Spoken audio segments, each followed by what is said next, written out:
Welcome to this week. ഓരോ നാടിനും ലോകത്തോട് പറയാൻ പ്രത്യേകത എന്തെങ്കിലും ഒന്ന് കാണും. പ്രവാസികളെക്കുറിച്ച് പറയുമ്പോൾ ആദ്യം ഓർമ്മയെത്തുന്ന നാടുകളിലൊന്നാണ് ചാവക്കാട്. ഗൾഫ് നാടുകളിൽ നിന്നുള്ള സമ്പത്തിൻ്റെ വരവ് ആദ്യം പ്രതിഫലിക്കുന്ന പോക്കറ്റുകളിലൊന്നാണിത്. ഇവിടുത്തെ ഷോപ്പിംഗ് രീതി, നിക്ഷേപശീലം തുടങ്ങിയവ ദശകങ്ങൾക്ക് മുമ്പേ പഠന വിഷയമായിരുന്നു. ചാവക്കാട് ഇന്ന് മാറ്റത്തിൻ്റെ വക്കിലാണ്. ആ മാറ്റങ്ങൾ മലയാളികളുടെ മൊത്തം സാമ്പത്തിക സ്വഭാവങ്ങളുടെ സവിശേഷതകൾ വ്യക്തമാക്കുന്ന തുറന്ന പാഠപുസ്തകമാകുന്നു.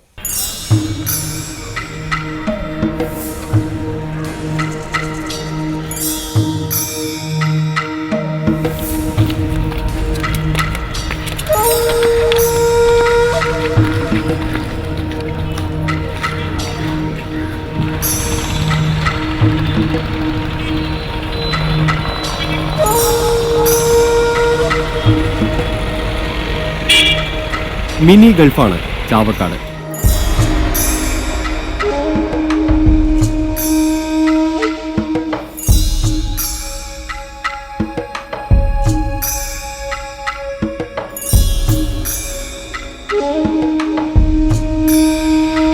ഇവിടുത്തെ 60% കുടുംബങ്ങളും ഗൾഫ് പണം ആശ്രയിച്ച് ജീവിക്കുന്നു. ചാവക്കാടിന് മിനി ഗൾഫ് എന്ന പേര് ഇഷ്ടപ്പെടാത്ത ധാരാളം നാട്ടുകാരുണ്ടെങ്കിലും ഇവിടെ നടക്കുന്ന എന്തിലും ഏതിലും ഗൾഫ് പണത്തിന്റെ സ്പർശം വ്യക്തം. കോടികൾ ഒഴുകിമറിയുന്നുണ്ടെങ്കിലും കാഴ്ചയിൽ ഇന്നും ചെറുപട്ടണത്തിന്റെ കെട്ടും മട്ടുമാണ്.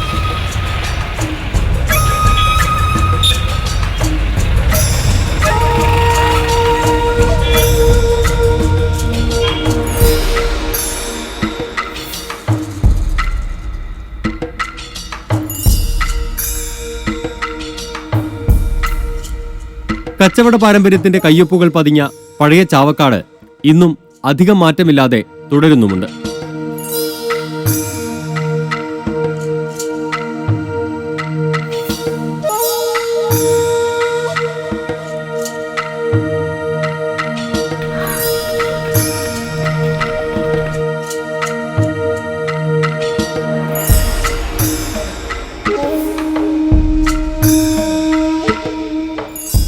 പ്രതിമാസം കോടികളുടെ ബാങ്ക് നിക്ഷേപം ഒഴുകിയെത്തുന്ന ഇവിടെ വൻ മാറ്റങ്ങൾ ഉടൻ വരികയാണ്.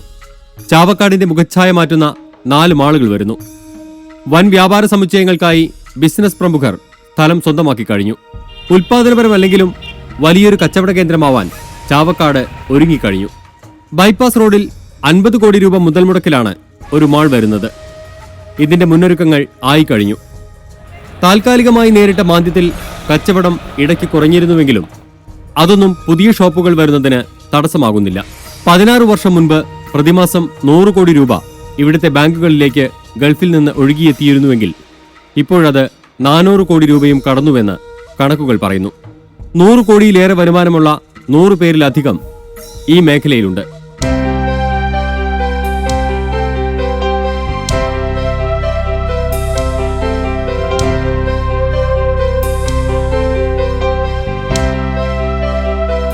ചാവക്കാടിനെ അടുത്തറിയുന്ന വ്യാപാര പ്രമുഖനായ അബ്ദുൾ ജലീലിനെ പരിചയപ്പെടാം. വളരെയേറെ വിശ്വസിക്കാവുന്ന ആൾക്കാരാണ് ചാവക്കാട്ടുകാരെന്ന് ഒരു ചാവക്കാട്ടുകാരനായിട്ടുള്ള രീതിയിൽ തന്നെ എനിക്ക് പറയാം. ചാവക്കാട് ഈ ഗോൾഡിൻ്റെ ഒരു ബിസിനസ് എടുത്ത് പറയുകയാണെന്നുവെച്ചിട്ടുണ്ടെങ്കിൽ ഇപ്പോൾ ഈ അടുത്ത കാലത്തായിട്ട് ഒരുപാട് പുതിയ പുതിയ ഗോൾഡ് ബിസിനസ്സുകളൊക്കെ നല്ല രീതിയിലുള്ളത് വന്നിട്ടുണ്ട്. പഴയ ചാവക്കാട് ഒരുപാട് ചെറിയ ഗോൾഡ് ഷോപ്പുകളായിരുന്നു. അന്നൊക്കെ ഗൾഫിൽ നിന്നുള്ള ആ പൈസയുടെ വരവിനെ ബന്ധപ്പെടുത്തിക്കൊണ്ട് ഇത് പണയം വെക്കലും അത് തിരിച്ചെടുക്കലും പൈസ ചിലവാക്കുന്നതിന് വേണ്ടിയിട്ടുള്ള ആ ഒരു ഇതിന് വേണ്ടിയിട്ടായിരുന്നു കൂടുതൽ ജ്വല്ലറി ഉണ്ടായിരുന്നത്. ചാവക്കാട് എനാമാവ് റോട്ടിൽ തന്നെ ഒരു 80ഓളം ജ്വല്ലറി ഷോപ്പുകൾ ഉണ്ടായിരുന്നു. ഇന്ന് ആ ജ്വല്ലറി ഷോപ്പുകളിൽ നിന്നൊക്കെ മാറിയിട്ട് വലിയ വലിയ സ്ഥാപനങ്ങൾ, മലബാർ ഗോൾഡും ജോസ്കോവും പോലത്തെ വലിയ വലിയ സ്ഥാപനങ്ങളോട് വരുന്നതിൻ്റെ മെയിൻ ഇത് തന്നെ ഈ സ്വർണം മാറ്റിയെടുക്കുക എന്നുള്ള ഒരു ട്രെൻഡിലാണ്. ഒരു 6 മാസത്തിൻ്റെ ഉള്ളിൽ ഇവിടെ വാങ്ങിക്കുന്ന ഒരു സ്വർണം ഒരാൾ തിരിച്ചു മാറ്റിയെടുക്കേണ്ടതെന്നുള്ളതാണ് ഞങ്ങളുടെ ബിസിനസ്സിന് ഞങ്ങൾക്ക് മനസ്സിലാക്കാൻ പറ്റിയുള്ളത്. അത് ഈ പുതിയ ട്രെൻഡിലേക്ക്, പുതിയ ഡിസൈനിലേക്ക് പോകുക എന്നുള്ള ഒരു ഉദ്ദേശമാണ് എല്ലാവർക്കും ഉള്ളത്. അതുപോലെ തന്നെ വസ്ത്രങ്ങളുടെ ഇതാണെന്ന് വെച്ചിട്ടുണ്ടെങ്കിലും മുമ്പൊക്കെ നമ്മൾ ഒരു പെരുന്നാൾ വരണം, ഒരു ഡ്രസ്സ് എടുക്കണമെങ്കിൽ ഇന്ന് നമ്മൾ ആ ഒരു രീതിയിലുള്ള ഒന്നല്ല. ഏതൊരു ഒക്കേഷനിലും പുതിയ ഡ്രസ്സ് എടുക്കുക എന്നുള്ളതും, ഇനി അതല്ലെങ്കിൽ തന്നെ 4 പേര് കൂടിയിട്ട് ഒരു ടൂറ് പോകണമെങ്കിൽ പോലും പുതിയ ഡ്രസ്സ് എടുക്കുക എന്നുള്ളൊരു ട്രെൻഡാണ് ഇവിടെ ഉള്ളത്. കേരളത്തിലും ഗൾഫിലൊക്കെ വളരെയധികം ഉയർന്ന നിലവാരത്തിൽ നിൽക്കുന്ന വലിയ വലിയ ബിസിനസ് ഗ്രൂപ്പുകൾ ഇവിടെ സ്ഥലമെടുത്തിട്ടുണ്ട്. അവർ ഷോപ്പിംഗ് മാളുകൾ പണിയാനുള്ള ഇത് ഉടൻ ആരംഭിക്കുന്നുള്ളതാണ് അറിവ്. ലുലു പോലത്തെ ഗ്രൂപ്പും ഫാത്തിമ ഗ്രൂപ്പും ഒക്കെ ഇവിടെ ഷോപ്പിംഗ് മാളുകൾ പണിയാൻ വേണ്ടിയിട്ട് തന്നെ സ്ഥലങ്ങളെടുത്തിട്ടായിട്ട് ഇവിടെ ഞങ്ങൾക്കറിയാം. 400 കോടി രൂപ ബാങ്ക് വഴി എല്ലാ മാസവും വിദേശ കറൻസി എത്തുന്നുള്ളതാണ് നമ്മുടെ അറിവ്. അതിലൊരു 50% ഗോൾഡിലും മറ്റുമായിട്ട് ഇൻവെസ്റ്റ്മെൻറ്റ് നടത്തുന്നുണ്ട്. ബാക്കി ഒരു 100 കോടി രൂപയോളം എങ്കിലും റിയൽ എസ്റ്റേറ്റിൽ ഇൻവെസ്റ്റ് ചെയ്യുന്നുണ്ട്. അത് ഈ പ്രദേശത്തല്ലെങ്കിലും ഇവിടെ വരുന്ന പൈസ മറ്റ് സ്ഥലങ്ങളിലെങ്കിലും ഇത് ഇൻവെസ്റ്റ്മെൻറ്റ് നടത്തുന്നുണ്ട്. ചാവക്കാട് രജിസ്റ്റർ ഓഫീസിൽ പോയി നോക്കിക്കഴിഞ്ഞാൽ കാണാം. ഇല്ല എന്ന് ആൾക്കാർ പറയണ്ടെങ്കിലും ബിസിനസ് നടക്കുന്നുണ്ട് അവിടെ. ഏറ്റവും ചുരുങ്ങിയത് ഒരു 2 മണിക്കൂറെങ്കിലും നിന്ന് കഴിഞ്ഞാലാണ് ഒരു രജിസ്ട്രേഷന് പോയി കഴിഞ്ഞിട്ടുണ്ടെങ്കിൽ അവിടെ നിന്ന് നമുക്ക് തിരിച്ചു വരാൻ പറ്റുള്ളൂ. പക്ഷെ ബിസിനസ് നടക്കുന്നുണ്ട് എന്നുള്ളത് അതന്നെ വലിയൊരു തെളിവാണ്. നമ്മൾ അവിടെ പോയി നോക്കിയാൽ തന്നെ അതൊരു തെളിവാണ്. ചാവക്കാട് ഷോപ്പിംഗ് മാൾ പരിഷ്കാരം ഇതുവരെക്കായിട്ട് എത്തിയിട്ടില്ല. ഇവിടെ 3-4 ഷോപ്പിംഗ് മാളുകളുടെ പ്രൊജക്റ്റുകളുടെ ഇത് ദ്രുതഗതിയിൽ നടന്നുകൊണ്ടിരിക്കുന്നുണ്ട്. ചാവക്കാട് ബൈപ്പാസ് റോഡിൽ തന്നെ വലിയ ഒരു രീതിയിലുള്ള ഒരു ഷോപ്പിംഗ് മാളിന് ഞങ്ങളുടെ ഒരു ഗ്രൂപ്പ് ഇപ്പോൾ പ്ലാൻ ചെയ്ത് കഴിഞ്ഞിട്ടുണ്ട്. 50 കോടി രൂപ ചിലവാക്കിയിട്ടാണ് ഞങ്ങളത് ചെയ്യാൻ ഉദ്ദേശിക്കുന്നത് തന്നെ. 200ഓളം സ്വകാര്യ ധനകാര്യ സ്ഥാപനങ്ങൾ ഇവിടെ പ്രവർത്തിക്കുന്നുണ്ട് എന്നത് നാടിന്റെ പണമിടപാടുകളുടെ മിടിപ്പ് വ്യക്തമാക്കുന്നു. ഞാൻ ചാവക്കാട് 30 വർഷമായിട്ട് ഗോൾഡ് ലോൺ നടത്തുന്ന ചുങ്കത്ത് ഫിനാൻസേഷൻ സ്ഥാപനത്തിൻ്റെ ഉടമയാണ്. മുന്നേ എങ്ങനെയാണെന്ന് വെച്ചിട്ടുണ്ടെങ്കിൽ ആൾക്കാർക്ക് പണയം വയ്ക്കുക എന്ന് പറയുമ്പോൾ മാനസികമായിട്ട് വലിയൊരു വിഷമമുള്ള കാലഘട്ടമായിരുന്നു. അത് കഴിഞ്ഞ് പിന്നെ പുതിയ ബാങ്കുകളുടെ പരസ്യങ്ങൾ കണ്ടിട്ട് ജനങ്ങൾ സ്വർണം പണയം വയ്ക്കുക എന്നുള്ളതൊരു ഒരു വലിയൊരു എന്താ പറയുക വലിയ താല്പര്യമുള്ള കാര്യമായിട്ട് വന്ന് അതിൻ്റെ പേരിൽ ആ പണയത്തിലൂടെ അവർ പല കാര്യങ്ങളും വീട് പണിയാനായാലും ശരി സ്ഥലം വാങ്ങിക്കാനായാലും ശരി ഗോൾഡ് പണയം വെച്ചിട്ട് വാങ്ങിക്കുന്ന ഒരു ഫാഷൻ പോലെ ആയിരുന്നു. ഇപ്പോൾ ഈ വില കുറഞ്ഞപ്പോഴാണ് തീരെ ആൾക്കാർക്ക് ഇതിനോട് താല്പര്യം കുറഞ്ഞതും ഇപ്പോൾ വെച്ച പണയ സാധനം തന്നെ എടുക്കുന്നില്ല അല്ലെങ്കിൽ വേണ്ട എന്ന് പറയുന്ന ഒരവസ്ഥ പോലെ എത്തിയിരിക്കുന്ന ഒരു കാലഘട്ടം വന്നിരിക്കുന്നു. ഒരു വർഷം മുമ്പാണെങ്കിൽ ഒരു 40 നമ്പർ പണ്ടൊക്കെ ഞങ്ങൾ സാധാരണ കൈകാര്യം ചെയ്തിരുന്നതാണ്. ഇപ്പോൾ അതൊക്കെ പോയി 10-15 ഒരവസ്ഥയിലേക്ക് ഞങ്ങൾ അത്രയും ശുഷ്കിച്ച് പോയിരിക്കുകയാണ്. ദിവസം ഒരു 5 ലക്ഷമൊക്കെ 5-8 ലക്ഷമൊക്കെ ട്രാൻസാക്ഷൻ നടന്നിരുന്നതാണ്. ഇപ്പോൾ അതൊക്കെ പോയിട്ട് 1 ലക്ഷത്തിൻ്റെയും 1.5 ലക്ഷത്തിൻ്റെ ഉള്ളിലേക്ക് വളരെയധികം ബിസിനസ് ഒതുങ്ങി കഴിഞ്ഞിരിക്കുകയാണ്. ഞങ്ങൾ പ്രൈവറ്റ് മണി ലെൻഡേഴ്സിന് മാത്രമല്ല ഞാൻ പരിചയപ്പെടുന്ന എല്ലാ ബാങ്കുകളിലും ഈ ഗോൾഡ് ലോൺ സംബന്ധിച്ചിടത്തോളം വളരെയധികം പിന്നാക്കം പോയിരിക്കുകയാണ്. ബ്ലേഡ് മാഫിയകളും വിദേശത്തു നിന്നുള്ള പണമിടപാട് സ്ഥാപനങ്ങളും വീടുകൾ കേന്ദ്രീകരിച്ചും ഗ്രാമപ്രദേശങ്ങളിലെ അയൽക്കൂട്ടങ്ങൾ പോലെയുള്ള ആളുകളെ കേന്ദ്രീകരിച്ചുകൊണ്ടും വൻതോതിൽ വട്ടിപ്പലിശക്ക് പണം കടം കൊടുക്കുന്ന സംവിധാനം ചാവക്കാട് മേഖലയിൽ. ഉൽപാദനപരമല്ലാത്ത നിക്ഷേപങ്ങൾ മൂലം വ്യാവസായിക രംഗത്ത് മുന്നേറാൻ കഴിയാത്തതും ശ്രദ്ധേയമാണ്. ചാവക്കാട് വിദേശ രാജ്യങ്ങളിലേക്ക് ആളുകൾ ഏകദേശം 60കളിൽ തന്നെ ചേക്കേറാൻ തുടങ്ങിയ സ്ഥലമാണ് ചാവക്കാട്. അന്ന് യാതൊരു എല്ലാ പ്രയാസങ്ങളും അനുഭവിച്ച് ലോഞ്ചിലൊക്കെ പോയിരുന്ന ആളുകളാണ്. ഇന്ന് ഏകദേശം 60% ആളുകളും ഇന്ന് വിദേശത്തെ ആശ്രയിച്ച് ജീവിക്കുന്ന സ്ഥലമാണ് ചാവക്കാട്. പക്ഷേ ചാവക്കാടിനെ സംബന്ധിച്ചിടത്തോളം നേരത്തെ പോയ ആളുകൾ അവരുടെ സാമ്പത്തികമായ ശരിയായ രീതിയിലുള്ള ഇൻവെസ്റ്റ്മെൻറ്റ് നടക്കാത്തതുകൊണ്ട് അവർക്ക് ഇന്ന് നേരത്തെ പോയി സാമ്പത്തികമായി കുറേ മെച്ചപ്പെട്ട ആളുകൾ ഇന്നും ജീവിതത്തിൽ വളരെ പ്രയാസം അനുഭവിക്കുന്ന ഒരു വിഭാഗമുണ്ട്. അന്ന് ഇൻവെസ്റ്റ്മെൻറ്റ് എന്നുള്ളത് പ്രോപ്പർ ഇൻവെസ്റ്റ്മെൻറ്റ് നടത്താത്തത് കൊണ്ട് അവരെ ഇന്ന് വളരെ പ്രയാസപ്പെടും. വലിയ വീടുകൾ ഉണ്ടാക്കി ഏറ്റവും സൗകര്യങ്ങൾ അനുഭവിച്ചു. കാരണം അന്ന് ചെറ്റപ്പുരകളിൽ നിന്ന് പോവുകയും അവിടെ വളരെ ദരിദ്രമായ സാഹചര്യങ്ങളിൽ നിന്ന് പോയ ആളുകൾക്ക് ജീവിതം മെച്ചപ്പെടുത്താനുള്ള ശ്രമത്തിൽ അവർ അവിടെ പോയി കിട്ടിയ വരുമാനം കൊണ്ട് വീടുകൾ ഉണ്ടാക്കി അല്ലെങ്കിൽ കാറ് വാങ്ങി അല്ലെങ്കിൽ സൗകര്യങ്ങൾ കൂടുതൽ ഉപയോഗപ്പെടുത്തി എന്നാൽ നാളേക്ക് വേണ്ടിയുള്ള നീക്കിയിരിപ്പ് അല്ലെങ്കിൽ തിരിച്ച് അവർക്ക് നാളെ ജീവിക്കണം എന്നതിനേക്കുള്ള ഭാവി ജീവിതത്തിന് വേണ്ടിയുള്ള ഒരു ഇൻവെസ്റ്റ്മെൻറ്റ് നടത്താതെ പോയതുകൊണ്ട് അത്തരം ആളുകൾ വലിയ വീടുണ്ടാക്കിയ ആളുകൾക്ക് ഇന്ന് പെയിൻറ്റ് ചെയ്യുന്നതിന് പോലും അവർക്ക് കഴിയാത്ത ഒരു സ്ഥിതിവിശേഷമുണ്ട്. പക്ഷേ പിന്നീട് വന്ന ആളുകൾ, പുതിയ തലമുറയിൽ നിന്ന് വിദ്യാഭ്യാസം നേടിയ ആളുകൾ, ഏറ്റവും വലിയ നേട്ടം എനിക്ക് തോന്നുന്നു ഈ വിദേശത്ത് പോയി ജോലി നേടി സാമ്പത്തികമായി ഉയർന്നതിലുണ്ടായി പുതിയ തലമുറക്ക് നല്ല വിദ്യാഭ്യാസം നൽകാൻ. കാരണം നേരത്തെ പോയ ആളുകൾ SLC പോലും വിജയിക്കാത്ത ആളുകൾക്ക് അവിടെ പോയി അനുഭവിക്കേണ്ടി വന്ന ഒരു പ്രത്യേക പ്രയാസം കണക്കിലെടുത്തുകൊണ്ട് പുതിയ തലമുറക്ക് തങ്ങളുടെ മക്കൾക്ക് വിദ്യാഭ്യാസം നൽകണം എന്ന് കരുതിക്കൊണ്ട് തന്നെ നല്ല വിദ്യാഭ്യാസം നൽകുകയും ആ തലമുറ പഠിച്ച് അവർ പുതിയ മെച്ചിൽ പുറം തേടി വിദേശത്തേക്ക് പോയതോടുകൂടി നല്ല ജോലിയിൽ അവർക്ക് എത്താൻ കഴിയുകയും നല്ല രീതിയിൽ അവർ ഈ അനുഭവത്തിൽ നിന്ന് തന്നെ നല്ല രീതിയിൽ ഇൻവെസ്റ്റ്മെൻറ്റ് നടത്താനും പുതിയ തലമുറക്ക് കഴിഞ്ഞിട്ടുണ്ട്. ചാവക്കാടൊക്കെ ഉണ്ടായിരുന്ന വരുമാനം എനിക്ക് തോന്നുന്നു ചാവക്കാടിലേക്ക് വിദേശ പണം അല്ലെങ്കിൽ വിദേശ നിക്ഷേപം എന്നുള്ള നിലയ്ക്ക് വന്നത് ബാങ്കുകളിലൂടെ വന്നത് കൂടാതെ മുൻകാലങ്ങളിലൊക്കെ പല രീതിയിലും പ്രത്യേകിച്ച് ഈ ഹുണ്ടി എന്നത് എനിക്ക് തോന്നുന്നു ചാവക്കാട് തന്നെയാണ് ആദ്യകാലങ്ങളിൽ അത്തരം ആളുകൾ സാമ്പത്തികമായി അവരെ വരുമാനം സർക്കാർ രേഖാമൂലം അല്ലാതെ അല്ലെങ്കിൽ ബാങ്ക് മുഖേന അല്ലാതെ വരുമാനം ഉണ്ടായിരുന്നു. ഇന്ന് അത് ലാഭകരമല്ലാത്തതുകൊണ്ടും അത് ശിക്ഷാർഹമാണ് എന്നുള്ളതുകൊണ്ടും അത് കൂടുതൽ ഡിപ്പാർട്ട്മെൻറ്റ് തലത്തിൽ അത് സർക്കാർ തലത്തിൽ അത് അന്വേഷണങ്ങൾ നേരിട്ട് അത് മുന്നോട്ട് കൊണ്ടുപോകാൻ കഴിയാതെയും വന്നു എന്നുള്ളതുകൊണ്ട് അത്തരം ആളുകൾ ആ മേഖലകളിൽ നിന്ന് പിന്മാറുകയും ഇന്ന് യഥാർത്ഥമായ രീതിയിലൂടെ വരുമാനം ബാങ്കുകളിലൂടെ രേഖാമൂലമുള്ള വരുമാനം മാത്രമായി മാറുകയും ചെയ്തിട്ടുണ്ട്. 2002 തന്നെ ATMകൾ വന്ന നാടാണ് ഇത്. ഇപ്പോൾ സൗത്ത് ഇന്ത്യൻ ബാങ്കിന് ചുരുങ്ങിയ ചുറ്റളവിൽ 3 ATM കിയോസ്കുകളുണ്ട്. 9 ബാങ്കുകൾ ഇതിനകം ഇവിടെ ശാഖകൾ തുറന്നു കഴിഞ്ഞു.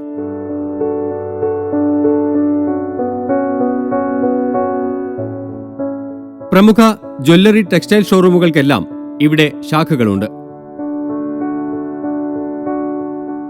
ചാവക്കാട്ടുകാരുടെ പ്രത്യേക വാങ്ങൽ രീതി മൂലം ഇവിടെയെല്ലാം നല്ല ബിസിനസ് നടക്കുന്നു. ഏനമാവ് റോഡിന് ഇരുവശവും കേന്ദ്രീകരിച്ച് ജ്വല്ലറി ഷോപ്പുകൾ തുറന്നതിനാൽ ഇവിടം കനകത്തെരുവ് എന്നാണ് ഒരു കാലത്ത് അറിയപ്പെട്ടിരുന്നത്. എന്നാൽ റിയൽ എസ്റ്റേറ്റ് രംഗം പൊതുവെ മാന്ദ്യത്തിലാണ്. ആധാരം എടുത്ത് തുടങ്ങിയിട്ട് 10-30 വർഷമായി. അന്നൊക്കെ ആധാരങ്ങൾ ഒരു ദിവസം 10-15 എണ്ണമൊക്കെ ഉണ്ടായിരുന്നു. ഇപ്പം ഇങ്ങനെ ശരാശരി ഇങ്ങനെ 4, 2, 3 അങ്ങനെ ചില ദിവസങ്ങളൊന്നും ഇല്ലാത്ത അവസ്ഥയിലേക്ക് എത്തിക്കൊണ്ടിരിക്കുകയാണ്. ഇപ്പോൾ ഭൂമി ഇടപാട് ആധാരങ്ങളിൽ സെയിൽ അധികം നടക്കണില്ല. കുടുംബ ഭാഗവത റിലീസ് അങ്ങനെയുള്ള ആധാരങ്ങളപ്പോൾ നടന്നുകൊണ്ടിരിക്കുന്നത്. ഈ മേഖലയിൽ റിയൽ എസ്റ്റേറ്റൊക്കെ വേറെ മേഖല കണ്ടെത്തി എന്നാണ് ഇത് പറയാൻ. ഇത് ഏത് രൂപത്തിൽ പോകണമെന്ന് നമുക്ക് കൃത്യമായിട്ട് പറയാൻ പറ്റില്ല. മൊത്തത്തിൽ ആധാരം എടുത്ത് സെയിൽ വളരെ കുറവാണ്. അടുത്തൊക്കെ നടന്ന് വളരെ നിസ്സാരമായിട്ടുള്ള എണ്ണപ്പെടാവുന്ന 1-2 വലിയ ബിസിനസ്സുകൾ നടന്നിട്ടുള്ളൂ. ഒരു 57 ലക്ഷം റുപ്യയുടെ ഒരു ബിസിനസ്സാണ്, ഒരു ആധാരമാണ് ഞാൻ എഴുതിയതിൽ ടോപ്പായിട്ട് ഇപ്പോൾ ഒരു 5-6 മാസത്തിൻ്റെ ഉള്ളിൽ നടന്നിട്ടുള്ളത്. നിദാഖാത്ത് ഇവിടെ കാര്യമായി ബാധിച്ചു തുടങ്ങിയിട്ടില്ല. സൗദി അറേബ്യയിൽ ജോലി ചെയ്യുന്ന ചാവക്കാട് സ്വദേശികൾ താരതമ്യേന കുറവായതാവും കാരണം. വിവാഹ ചടങ്ങുകളിലെ പണത്തിന്റെ ധാരാളിത്തത്തിന് ഇന്നും കുറവൊന്നുമില്ല. ചാവക്കാടിനെ സംബന്ധിച്ചിടത്തോളം ചാവക്കാട് മേഖല, പ്രത്യേകിച്ച് ഈ 2-3 പഞ്ചായത്തുകൾ ചാവക്കാടിൽ തീരപ്രദേശങ്ങളടക്കമുള്ള സ്ഥലങ്ങളിൽ ഇവരുടെ സമ്പത്ത് ചോർന്നു പോകുന്നത് എങ്ങനെയെന്ന് ചോദിച്ചു കഴിഞ്ഞാൽ വ്യക്തമായിട്ടും പറയാൻ പറ്റും. ഈ കല്യാണവുമായി ബന്ധപ്പെട്ട ചില ആചാരങ്ങൾ, ഇതിൽ കേരളത്തിൽ മറ്റെങ്ങും കാണാത്ത ചില കാര്യങ്ങളുണ്ട്. ചെറുക്കൻ മഹർ കൊടുക്കുക എന്നുള്ളത് ഈ മതപരമായി നിർബന്ധമുള്ള കാര്യമാണ്.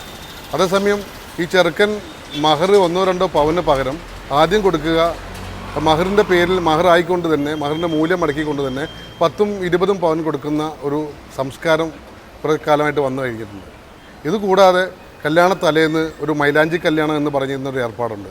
അതുമായി ബന്ധപ്പെട്ട് ഈ ചെറുക്കൻ്റെ കപ്പാസിറ്റിക്ക് അനുസരിച്ച് അത് 10 മുതൽ 50-100 പവൻ സ്വർണം ആദ്യം ഈ വധുവിൻ്റെ വീട്ടിൽ കൊണ്ടു കൊടുത്ത് വധുവിനെ അണിയിപ്പിക്കുക എന്നുള്ളൊരു ആചാരമുണ്ട്. ഈ ആചാരത്തിന് പുറമെയാണ് വധു അവരുടെ ബന്ധുക്കൾ കൊടുക്കുന്ന സ്വർണ്ണമിട്ട് വരുന്നത്. അങ്ങനെ ഒരു ജ്വല്ലറിയുടെ പരസ്യത്തിൽ പോലും കാണാത്തത്ര ആഭരണത്തോടു കൂടിയാണ് ഈ മേഖലയിലെ ഒരു വനിത, സാധാരണ മിഡിൽ ക്ലാസ്സിലെ ഒരു വനിത ഇറങ്ങി വരുന്നത്. ഈ സ്വർണം, ഈ ചെറുക്കൻ കൊടുത്ത സ്വർണവും പെണ്ണിൻ്റെ വീട്ടുകാർ കൊടുത്ത സ്വർണവും ഒരു 6 മാസത്തിന് ശേഷം ഇവരുടെ കസ്റ്റഡിയിലൊന്നും കാണാത്ത ഒരു സാഹചര്യമുണ്ട്. പലപ്പോഴും അത് ജ്വല്ലറികളിൽ കൊണ്ടുപോയി വിൽക്കുകയോ വിറ്റ് കഴിഞ്ഞാൽ തന്നെ അതിൻ്റെ കച്ചവടം, അതിൻ്റെ പണിക്കൂലി അടക്കമുള്ള മറ്റു മൂല്യങ്ങളൊക്കെ നഷ്ടപ്പെടുത്തി സ്വർണത്തിൻ്റെ വില മാത്രം നൽകി ഒരു തുക വാങ്ങുന്ന ഒരു ഏർപ്പാടാണ് നടന്നു വരുന്നത്.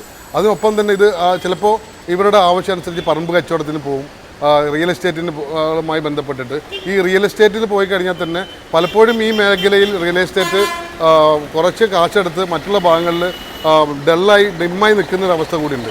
ഇങ്ങനെ കല്യാണവുമായി ബന്ധപ്പെട്ട് നടക്കുന്ന ഈ സാമ്പത്തിക ചോരണം വളരെ വലുതാണ് ഈ മേഖലയിൽ. പണത്തിന്റെ കുത്തൊഴുക്കിൽ ഏതു ചരക്കും പറഞ്ഞ വിലയ്ക്ക് വാങ്ങുന്ന സ്വഭാവം ചാവക്കാട്ടുകാർക്കുണ്ട്. കാഴ്ചയ്ക്ക് മുമ്പ് 30-35 ഉണ്ടായിരുന്നപ്പോൾ മേടിക്കാൻ ആളില്ലായിരുന്നു. ഇപ്പോൾ 50-55 പറഞ്ഞാലും മേടിക്കാൻ ആളുണ്ട്, ആൾക്കാർ കയ്യിൽ കാശുണ്ട്. സ്വന്തമായി കാറുകളില്ലാത്തവരുടെ എണ്ണം ചുരുങ്ങിയതോടെ ഓട്ടോറിക്ഷകൾക്ക് ഓട്ടം കുറഞ്ഞു. ഞാൻ 22 വർഷമായിട്ട് ഇവിടെ ചാവക്കാട് ടൗണിൽ ഓട്ടോ ഓടിക്കുന്ന ഡ്രൈവറാണ്. ചാവക്കാടിൻ്റെ ഇന്നത്തെ സ്ഥിതി, കച്ചവടക്കാർക്ക് കച്ചവടം വളരെ കുറവാണ്, ഓട്ടോയ്ക്കൊക്കെ ഓട്ടം വളരെ കുറവാണ്. വിദ്യാഭ്യാസ രംഗത്തെ പിന്നോക്കാവസ്ഥ ഇപ്പോൾ പഴങ്കഥയാണ്. പുതുതലമുറ ആ രംഗത്ത് വലിയ മുന്നേറ്റം നടത്തിക്കഴിഞ്ഞു.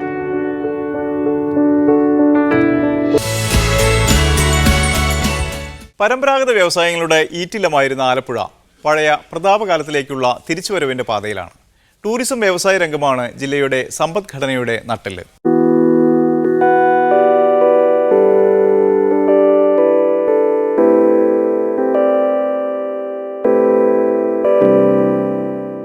ഒരു കാലത്ത് കയറും കശുവണ്ടിയും കൊപ്രയും മലഞ്ചരക്കുമെല്ലാം സുലഭമായിരുന്ന ആലപ്പുഴ അക്ഷരാർത്ഥത്തിൽ സംസ്ഥാനത്തിന്റെ വാണിജ്യ തലസ്ഥാനമായിരുന്നു. കൊച്ചി തുറമുഖം സജീവമാവുകയും വാണിജ്യ സ്ഥാപനങ്ങൾ കൊച്ചിയിലേക്ക് ചേക്കേറുകയും ചെയ്ത 90കളിൽ വരെ ആലപ്പുഴയുടെ വ്യവസായ ചരിത്രം സമ്പന്നമായിരുന്നു. ഏറെക്കാലത്തെ ഇടവേളയ്ക്ക് ശേഷം വിനോദസഞ്ചാര മേഖലയുടെ കൂട്ടുപിടിച്ച് ആലപ്പുഴ അതിന്റെ പ്രൗഢമായ പൂർവ്വകാലത്തേക്ക് തിരിച്ചു പോവുകയാണ്. പ്രകൃതി കനിഞ്ഞനുഗ്രഹിച്ച് ലഭിച്ച മനോഹരമായ ഭൂപ്രദേശവും നൂതനമായി ചിന്തിക്കുന്ന ഒരു കൂട്ടം സംരംഭകരുമാണ് ഈ രംഗത്തെ മുതൽമുടക്ക്. പഞ്ചനക്ഷത്ര സൗകര്യമുള്ള ആഡംബര ഹോട്ടലുകൾ മുതൽ സാധാരണക്കാർക്ക് ആശ്രയമായ ഹോം സ്റ്റേകൾ വരെ ടൂറിസം രംഗത്തിന്റെ സാധ്യതകൾ പ്രയോജനപ്പെടുത്താനായി ആലപ്പുഴയിലുണ്ട്. കഴിഞ്ഞ 10 വർഷത്തിൽ ഇവയുടെ വളർച്ച 10 മടങ്ങ് വർദ്ധിച്ചിട്ടുമുണ്ട്. കുട്ടനാടിനെ സമ്പന്നമാക്കുന്ന ഉൾനാടൻ ജലാശയങ്ങളും വേമ്പനാട് കായലും ഹൗസ് ബോട്ടുകളുമാണ് ഇവിടുത്തെ ടൂറിസം രംഗത്തിന്റെ നട്ടെല്ല്. പാശ്ചാത്യ രാജ്യങ്ങളിൽ അതിശൈത്യമുണ്ടാകുമ്പോഴും ഒഴിവുകാലം ചെലവഴിക്കാൻ ഏറ്റവും യോജ്യമായ സ്ഥലമായി ടൂറിസം കലണ്ടറിൽ ആലപ്പുഴ മാറിയിട്ടുണ്ട്. ഉഷ്ണമേഖലാ പ്രദേശമായിട്ടും അനുകൂല കാലാവസ്ഥയാണ് ആലപ്പുഴയുടെ സവിശേഷത. കേരള ടൂറിസം ഡെവലപ്മെന്റ് സൊസൈറ്റിയാണ് ജില്ലയിലെ ടൂറിസം മേഖലയ്ക്ക് നേതൃത്വം നൽകുന്നത്. ചെറുതും വലുതുമായ 100ഓളം ടൂർ ഓപ്പറേറ്റർമാരും ഈ രംഗത്ത് പ്രവർത്തിക്കുന്നുണ്ട്. ആലപ്പുഴയിൽ ഇപ്പോൾ ടൂറിസം സീസൺ യഥാർത്ഥത്തിൽ ആരംഭിച്ചു കഴിഞ്ഞു. ഇപ്പോൾ ഒക്ടോബർ മുതൽ ജനുവരി ലാസ്റ്റ് വരെ എന്ന് പറയുന്ന ഒരു സമയത്ത് ഏറ്റവും കൂടുതൽ പീക്ക് സീസണാണ് ഇപ്പോൾ ഉള്ളത്. ഏറ്റവും കൂടുതൽ ടൂറിസ്റ്റുകൾ വരേണ്ട സമയമാണ്. യഥാർത്ഥത്തിൽ കഴിഞ്ഞ വർഷം വന്ന ഒരു കണക്കെടുത്ത് നോക്കിയാൽ അതും ഇതുമായിട്ട് ഇത്തവണത്തെയും കൂടി ഇതുവരെയുള്ള ദിവസങ്ങളിലെ കണക്കെടുത്താൽ കഴിഞ്ഞ വർഷത്തേക്കാൾ കുറവാണ് ഈ വർഷം വന്നതെന്ന് പൊതുവായി പറയാൻ കഴിയും. ആലപ്പുഴയിലെ ഒരു കാര്യമാണ്. മറ്റേ ഒരു അന്വേഷണത്തിൽ നമുക്ക് മനസ്സിലായത് കേരളത്തിൽ മുഴുവനായും അങ്ങനെ ഒരു ചെറിയൊരു കുറവ് ഇപ്പോൾ സംഭവിച്ചിട്ടുണ്ട്. അതിൻ്റെ ഒരു ഗുണം കിട്ടിയിരിക്കുന്നത് ഇപ്പോൾ ശ്രീലങ്കയ്ക്കാണ്. കേരളത്തിലേക്ക് വരുന്നവരുടെ കുറവ് എവിടോട്ട് കൂടിയെന്ന് ചോദിച്ചാൽ ശ്രീലങ്കയിലേക്കാണ് ഇപ്പോൾ കൂടുതലായിട്ട് നമുക്ക് മനസ്സിലാക്കാൻ കഴിഞ്ഞിട്ടുള്ളത്. അതിന് 1-2 കാരണങ്ങളും നമുക്ക് പലരുമായിട്ട് സംസാരിച്ചപ്പോൾ മനസ്സിലാക്കാൻ കഴിഞ്ഞിട്ടുള്ളത്. 1-2 കാരണങ്ങളും പറയുന്നത് ഇവിടെ വന്നാൽ എന്നാണ് അടഞ്ഞു കിടക്കുന്നത്, അവധി എന്നാണ് അതൊന്നും പറയാൻ പറ്റില്ല. അവിടെ ആകുമ്പോൾ അതങ്ങനൊന്നുമില്ല, എല്ലാ സൗകര്യങ്ങളും അവർ തുറന്നു കൊടുക്കുകയാണ്. അപ്പോൾ അതുകൊണ്ട് ശ്രീലങ്കയിലേക്കുള്ള ഒഴുക്കുണ്ട് എന്ന് തോന്നുന്നു. പക്ഷേ അതിനൊക്കെ ബ്രേക്ക് ചെയ്യുന്നതിന് വേണ്ടിയുള്ള സാഹചര്യങ്ങൾ നമ്മൾ ഒരുക്കിക്കൊണ്ടിരിക്കുകയാണ്. എനിക്ക് തോന്നുന്നത് കഴിഞ്ഞ വർഷത്തേക്കാൾ കൂടുതൽ ആളുകൾ, കൂടുതൽ വിദേശികൾ, കൂടുതൽ ഇന്ത്യയിലെ തന്നെ ആഭ്യന്തര ടൂറിസ്റ്റുകൾ തീർച്ചയായിട്ടും ഈ ഡിസംബർ ലാസ്റ്റ് വീക്കോട് കൂടി ഇവിടെ എത്തിച്ചേരുമെന്ന് തന്നെയാണ് നമ്മുടെ പ്രതീക്ഷ. അതിനുള്ള ഒരുക്കങ്ങളിലാണ് ആലപ്പുഴ. ഫ്രാൻസ്, ജർമ്മനി അടക്കമുള്ള യൂറോപ്യൻ രാജ്യങ്ങളിലെ സഞ്ചാരികളാണ് ആലപ്പുഴയിൽ എത്തുന്നവരിൽ അധികവും. ആഭ്യന്തര ടൂറിസ്റ്റുകളുടെ എണ്ണത്തിലും വൻ വർധന ഉണ്ടായിട്ടുണ്ട്. ആകർഷകമായ ടൂർ പാക്കേജുകളാണ് ഇവർക്ക് ഒരുക്കിയിരിക്കുന്നത്. ആലപ്പുഴയിലെത്തുന്നവരെ കുമരകത്തും മൂന്നാർ തേക്കടി അടക്കമുള്ള മറ്റ് വിനോദസഞ്ചാര കേന്ദ്രങ്ങളുമായി ബന്ധപ്പെടുത്താവുന്ന തരത്തിലാണ് ടൂർ ക്രമീകരണങ്ങൾ ഒരുക്കിയിരിക്കുന്നത്. ജലയാത്രയാണ് പ്രധാന ആകർഷണം. സംസ്ഥാന ജലഗതാഗത വകുപ്പും പ്രത്യേകം ബോട്ടുകളിറക്കി ടൂറിസം സാധ്യതകൾ ഉപയോഗിക്കുന്നുണ്ട്. ആലപ്പുഴയിൽ നിന്ന് പ്രതിദിനം കൊല്ലത്തേക്ക് നടത്തുന്ന ബോട്ട് സർവീസ് സാധാരണക്കാരനും പ്രയോജനപ്പെടുന്നു. 250 രൂപയാണ് ടിക്കറ്റ് നിരക്ക്. കേവലം 50 രൂപ നിരക്കിൽ ജലഗതാഗത വകുപ്പിന്റെ ബോട്ടിൽ ആലപ്പുഴയുടെ സൗന്ദര്യം ആസ്വദിക്കുകയുമാവാം. 100 കോടിയിൽ പരം രൂപയുടെ ബിസിനസ്സാണ് ഓരോ ടൂറിസം സീസണും ലക്ഷ്യമിടുന്നത്. കാലാവസ്ഥാ വ്യതിയാനം, പകർച്ചവ്യാധികൾ എന്നിവ മാത്രമാണ് ഈ കണക്കുകൂട്ടൽ തെറ്റിക്കുന്നത്. 5000-ഓളം പേർ നേരിട്ടും ഇതിന്റെ 4 ഇരട്ടി പരോക്ഷമായും ടൂറിസം രംഗത്ത് നിന്ന് ഉപജീവനം കണ്ടെത്തുന്നു. തനതായ വിഭവങ്ങളുടെ വിപണിയായും ടൂറിസം രംഗം മാറിയിട്ടുണ്ട്. മെഗാ ടൂറിസം പ്രോജക്റ്റ് പോലുള്ള വമ്പൻ പദ്ധതി പ്രഖ്യാപനങ്ങളിലൂടെയാണ് വിനോദസഞ്ചാര മേഖലയിലെ സാധ്യതകൾ ഉപയോഗിക്കാൻ സർക്കാർ തലത്തിൽ നടപടിയെടുക്കുന്നത്. ബീച്ച് ഫെസ്റ്റിവലും ഭക്ഷ്യമേളയും കാർഷിക വ്യാവസായിക പ്രദർശനങ്ങളും നടത്തുന്നുമുണ്ട്. മിഡിൽ ഈസ്റ്റിൽ നിന്നുള്ള ചില വേറിട്ട ബിസിനസ് വിശേഷങ്ങൾ. രുചിവൈവിധ്യങ്ങളുമായി റിയാദിൽ ഹൊറേക്കെ 2013 സമാപിച്ചു. ആഗോള ഭക്ഷ്യ ഉൽപാദകരും ഹോട്ടൽ ശൃംഖലകളും റിയാദ് ഇന്റർനാഷണൽ എക്സിബിഷൻ സെന്ററിൽ നടന്ന മേളയിൽ പങ്കാളികളായി. സൗദിക്കകത്തും പുറത്തുമുള്ള 100-ലധികം സ്ഥാപനങ്ങൾ പങ്കെടുത്ത ഫുഡ് ആൻഡ് ബിവറേജസ് ഹോസ്പിറ്റാലിറ്റി മേള സൗദി വാണിജ്യ വ്യവസായ മന്ത്രാലയം under secretary Abdul Aziz bin Ali al അഖീലാണ് ഉദ്ഘാടനം ചെയ്തത്. 15 രാഷ്ട്രങ്ങളിൽ നിന്നുള്ളവരാണ് മേളയിൽ പങ്കെടുത്തത്. ലോകത്തെ മുൻനിര ഹോട്ടലുകളിലെ 70 പാചകക്കാർ പങ്കെടുത്ത അന്താരാഷ്ട്ര പാചക മത്സരവും നടന്നു. വിദേശ സ്ഥാപനങ്ങളെ പ്രതിനിധീകരിച്ച് മലയാളികൾ ഉൾപ്പെടെയുള്ള ഇന്ത്യക്കാരും പാചക മത്സരത്തിനെത്തിയിരുന്നു. ലെബനാനിൽ കഴിഞ്ഞ 20 വർഷമായി നടക്കുന്ന മേള 12 വർഷമായി ജോർദാനിലും 6 വർഷമായി കുവൈറ്റിലും നടക്കുന്നു. സൗദിയിൽ ഇത് 3-ാം തവണയാണ്.